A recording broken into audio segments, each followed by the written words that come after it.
మరికొన్ని రాష్ట్ర వ్యాప్త వార్తలు వేగంగా సంక్షిప్తంగా చూద్దాం.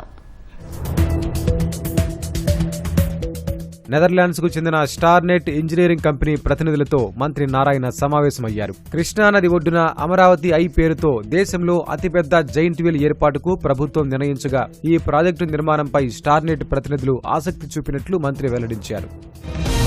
జూలై 17న పల్నాడు జిల్లాలో సీఎం చంద్రబాబు, కేంద్ర ఆర్థిక శాఖ మంత్రి నిర్మలా సీతారామన్ పర్యటించనున్నట్లు మంత్రి గొట్టిపాటి రవికుమార్ తెలిపారు. పల్నాడు జిల్లాలో జరిగే క్రెడిట్ అవుట్ రీచ్ కార్యక్రమంపై అధికారులతో సమీక్షించారు. ఈ కార్యక్రమంలో 30,000 మంది లబ్ధిదారులు పాల్గొంటారని మంత్రి వెల్లడించారు.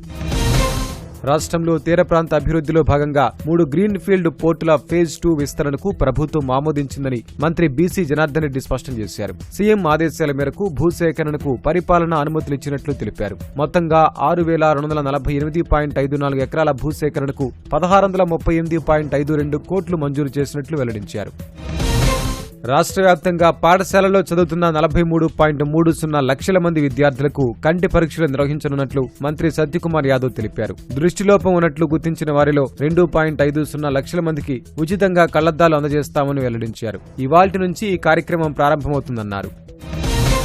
రాజధానిలో సాగునీటి వ్యవస్థ నిర్మాణ పనులను వేగవంతం చేయాలని అమరావతి అభివృద్ధి సంస్థ చైర్పర్సన్ లక్ష్మీ పాదసారథి గుత్తేదారుల్ని ఆదేశించారు. వెంకటపాలెంలోని మంత్రి ఆశ్రమానికి సమీపంలో కృష్ణానదిలో జరుగుతున్న ఇంటేక్ వెల్ పనులను ఆమె పరిశీలించారు. అలాగే water treatment plant, over head storage plant పనులను పరిశీలించారు. విజయవాడ గుణదలలోని ఈఎస్ఐ ఆసుపత్రి కార్మికులకు అద్భుతమైన వైద్య సేవలు అందిస్తోందని ఎంపీ కేశినేని చిన్ని తెలిపారు. ఆసుపత్రిని సందర్శించిన ఆయన సూపర్ స్పెషాలిటీ సేవలు అందించేలా తీర్చిదిద్దుతున్నట్లు చెప్పారు.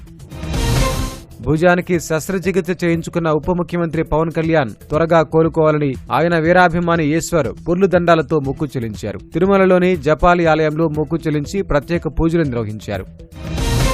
విశాఖ హరే కృష్ణ మూవ్మెంట్ ఆధ్వర్యంలో రేపు జరిగే జగన్నాథ్ రథయాత్ర కోసం అన్ని ఏర్పాట్లు పూర్తి చేసినట్లు ఆ సంస్థ ప్రతినిధి శ్రీ యదురాజదాస వెల్లడించారు. ఈ కార్యక్రమంలో భక్తులు అధిక సంఖ్యలో పాల్గొనాలని పిలుపునిచ్చారు.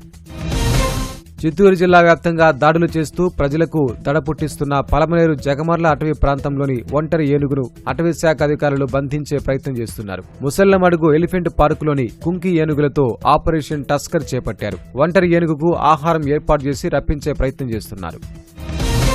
నంద్యాల జిల్లా గుండ్ల బ్రహ్మేశ్వరం సమీపంలో నల్లమల అడవిలో పెద్ద పులి మృతి చెందింది. ఈ నెల 12న ఆడపులి మృతి చెందినట్లు ఫారెస్ట్ అధికారులు వెల్లడించారు. దీనికి 14 ఏళ్ల వయసు ఉండొచ్చని, వయసు మీద పడటం వల్ల మరణించిందని చెప్పారు.